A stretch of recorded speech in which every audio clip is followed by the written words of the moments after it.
우선 이재명 대표의 11시 담화문을 읽어봤습니다.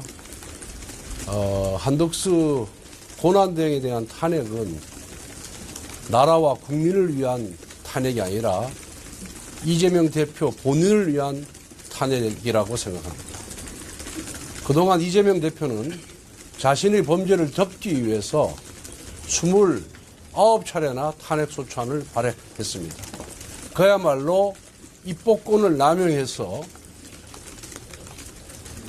탄핵을 남발한 것이죠. 거기에다 셀 수 없을 정도의 또 특검법안도 발의했습니다. 이재명 대표가 권한대행에 대한 탄핵을 이토록 서두른 이유는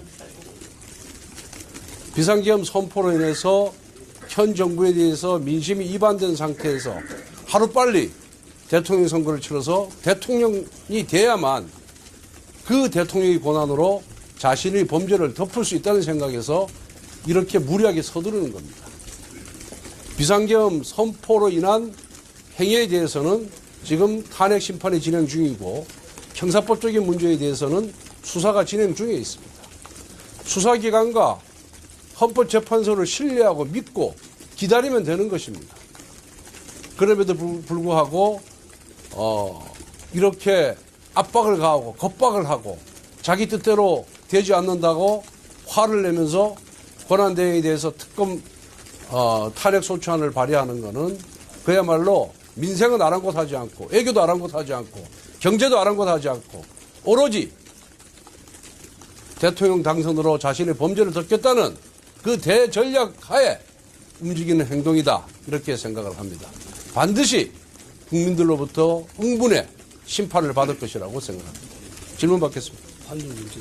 그리고 환율이 벌써 1,486원이 6원으로 올랐습니다. 아침 원내대책회의에서 말씀드린 바와 같이 1,500원이 넘을 경우에 대한민국 경제에 대위기가 닥칠 겁니다. 이 모든 것은 대통령에 대한 탄핵 소추안 가결로 대한민국이 시스템으로 움직이고 있구나.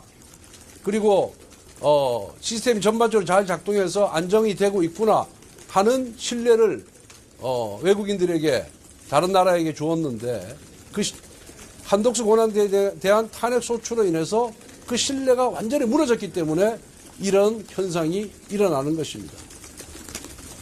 그렇기 때문에 민주당은 정말 나라와 민생과 국민을 위한다면 권한대행에 대한 탄핵 소추안을 처리하기 바랍니다. 그리고 여러분들도 보셨다시피 탄핵 소추안의 내용이 5가지인데 5가지 중에 단 하나도 헌법이나 법률이 위반되는 내용이 하나도 없습니다. 전부 자신들의 일방적인 주장일 뿐입니다. 이런 허접한 탄핵 사유를 갖고 권한대행을 탄핵하겠다는 것은 결국 이재명 대표의 조급 중에서 비롯된 것이다라는 말씀을 다시 한번 드립니다. 총에서 한 권한대행 표결 관련해가지고 당론으로 결정된 사안이 있을까요? 그 부분은 부결로 당론은 정해졌습니다. 그런데 우원식 국회의장이 의결 종족수에 대해서 단순 과반수로 의결 종족수를 정할 경우에는 이건 투표에 참여하는 게 의미가 없는 거죠.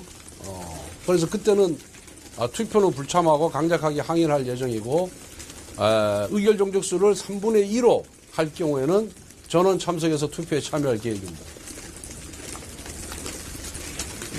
네. 이 정도는 하겠습니다. 네, 감사합니다.